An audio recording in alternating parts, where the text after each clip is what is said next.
Be a person of contentment. Be a person who is satisfied with what Allah subhanahu wa ta'ala has chose for him, chose for her. There was a man who used to wake up every morning and he would go to the edge of the sea and he would engage in his fishing and come home with only 2 fish. 1 fish he would give to his family, the other fish he would sell and reinvest in his family. One of his friends said to him, "Why do you only limit yourself to 2 fish? Why not 4 or 5 or 10? He said to him, "Then what?" He said, "Well, then you will become more affluent." He said, "Then what?" He said, "Then you can think about employing another fisherman to work next to you." He said, "Okay, then what?" He said, "Well, eventually you can amass enough money to invest in a boat and bring you even more fish." He said, "Okay, then what?"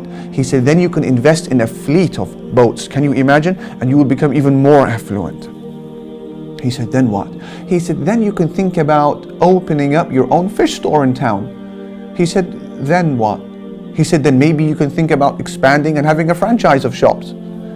He said, "Then what?" He said, "Then you become a multi-millionaire." He said, "Then what?" He said, "Then you have peace of mind." He said, "My brother, I am already at peace." La ilaha illallah. In other words, why do you need to take me to the other side of the world in order to bring me to a destination that I have already arrived at? I'm already happy with what Allah has given me. I don't need any more. And what is even more beautiful than this?